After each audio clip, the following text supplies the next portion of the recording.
दुर्गा की दूसरी शक्ति यानी ब्रह्मचारिणी माता की पावन कथा। माँ दुर्गा की नव शक्ति का दूसरा स्वरूप ब्रह्मचारिणी है। यहाँ ब्रह्म का अर्थ तपस्या से है।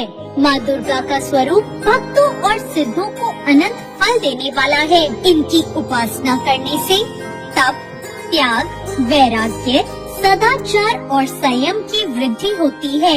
ब्रह्मचारिणी का अर्थ है तप की चारिणी यानी तप का आचरण करने वाली। देवी का यह स्वरूप पूर्ण ज्योतिर्मय और अत्यंत भव्य है। इन देवी ने दाएं हाथ में जप की माला ले रखी है और बाएं हाथ में कमंडल धारण कर रखा है। पूर्व जन्म में इन्हीं देवी ने हिमालय के घर पुत्री के रूप में जन्म लिया था और नारद जी के उपदेश से इन्होंने भगवान शंकर को पति के रूप में प्राप्त करने के लिए बहुत ही घोर तपस्या की थी। इसी कठोर तपस्या के कारण इन्हें तपचारिणी यानी ब्रह्मचारिणी नाम से भी जाना जाता है।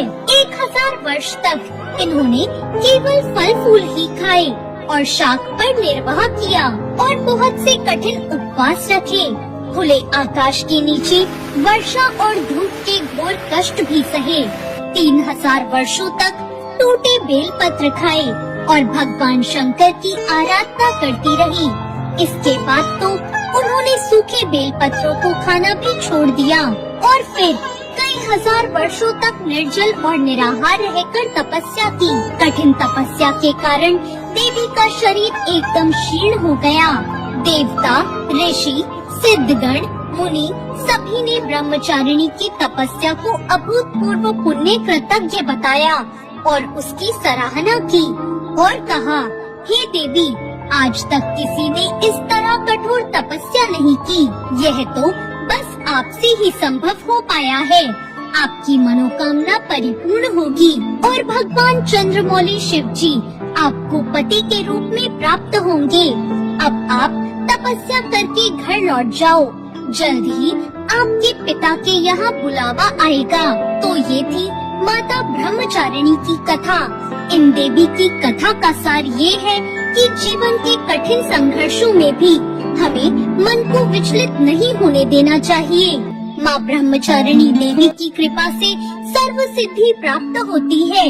दुर्गा पूजा के दूसरे दिन देवी के इसी स्वरूप की उपासना की जाती है। माता ब्रह्मचारिणी के पूजन से पहले स्नान करके शुद्ध हो जाएं, फिर माता की प्रतिमा रखें या तस्वीर लगाएं।